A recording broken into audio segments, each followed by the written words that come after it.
नमस्कार दोस्तों, आज मैं आपको धर्मराज जी की कृपा की कहानी सुनाने जा रही हूँ। प्रेम से बोलिए धर्मराज जी की जय हो। बहुत पुरानी बात है। एक गांव में एक सास बहू एक साथ रहती थीं। सास बहुत ही धार्मिक थी, लेकिन बहू बहुत ही लालची थी। सास रोज धर्मराज जी के कथा कहानी सुनती थी और मिट्टी के पात्र में दही जमाती और रोज दान करती थी।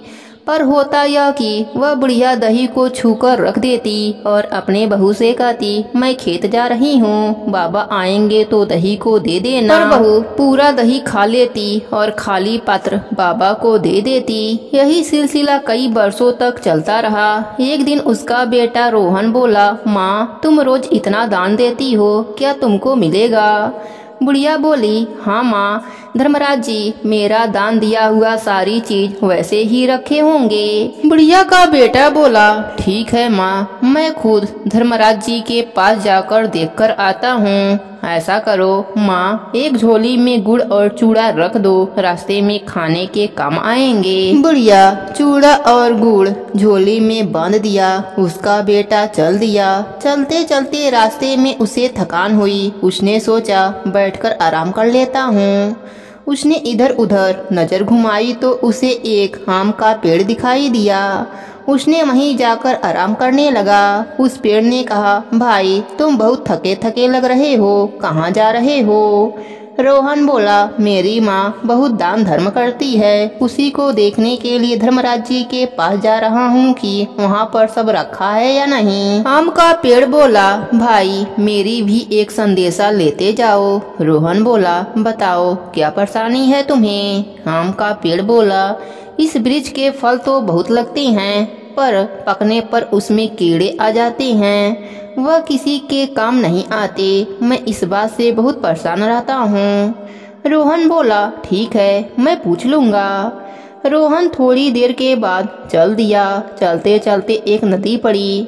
वह वहीं पर पानी पीने लगा। वहाँ पर एक कछुआ था। उसने कहा, भाई तुम बहुत थके थके लग रहे हो, कहाँ जा रहे हो?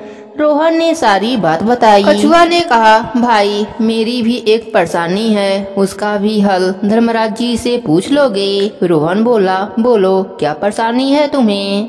कछुआ बोला, मुझे कहीं भी चैन नहीं रहता, चाहे जल में रहूं या थल पर, मैं कहीं भी रहता हूं तो मुझे बेचैनी सी रहती है, इसका कारण पूछ लेना। रोहन बोला, ठीक है।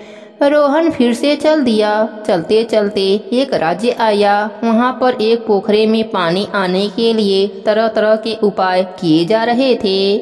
दान दक्षिणा भूखों को खाना दिया जा रहा था कि इससे भी पोखरे में पानी आ जाए। रोहन वहाँ जाकर देख रहा था। तभी उस राज्य के राजा उसके पास आए और बोले, भाई तुम बहुत थके थके लग रहे हो, कहाँ जा रहे हो? रोहन ने राजा को सारी बात बताई।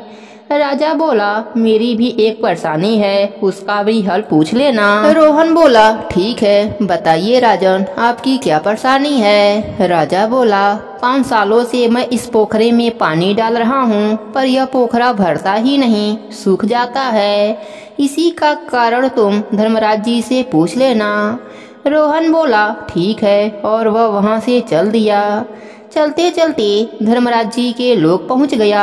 रोहन धर्मराज जी से मिला और अपनी माँ की दान दी हुई चीजों को देखने का आग्रह करने लगा। धर्मराज जी मान गए। उन्होंने उस रूम में ले गए जहाँ उसके माँ का दिया हुआ चीजों को रखा गया था। रोहन देखकर हैरान हो गया, सिर्फ खाली पात्र।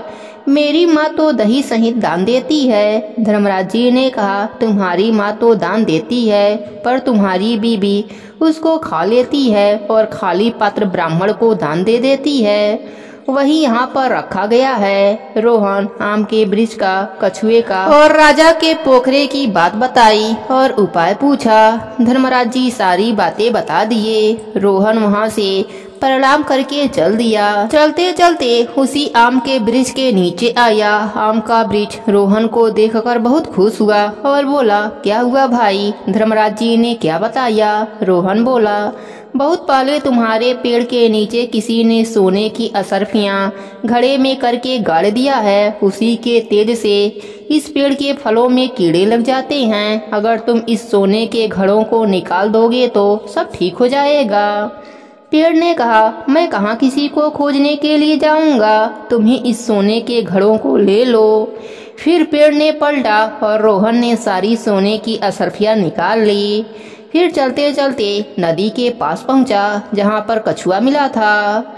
कछुआ रोहन को देखकर बहुत खुश हुआ और बोला, क्या हुआ, धर्मराज जी ने क्या बताया है? रोहन बोला, तुम पिछले जन्म में बहुत बड़े विद्वान थे और तुमने किसी को भी अपनी विद्या नहीं सिखाई। इस कारण तुम्हें इस जन्म में चैन नहीं रहता।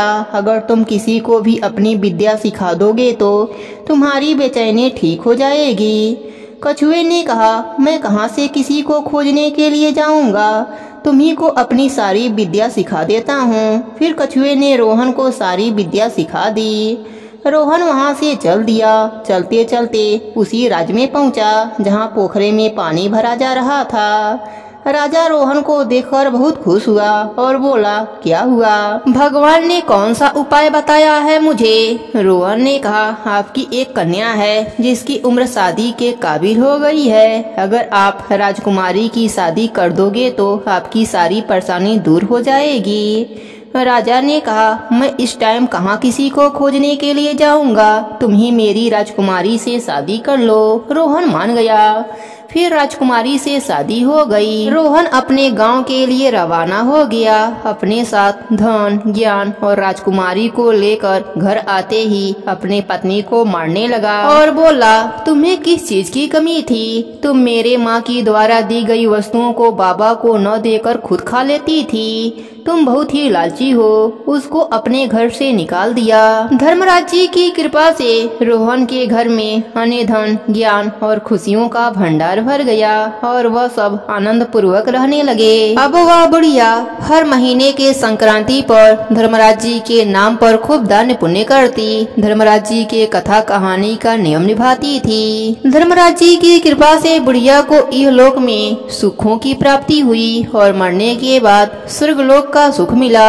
हे धर्मराज जी, जैसी कृपा आपने बुढ़िया माई और उनके बेटे पर करी, वैसी ही कृपा अपने सभी भक्तों पर करना। कहानी अधूरी हो तो पूरी करना, पूरी हो तो मान रखना, सबके नित्य नियम और व्रत को पूर्ण करना। प्रेम से बोले धर्मराज जी की जय हो।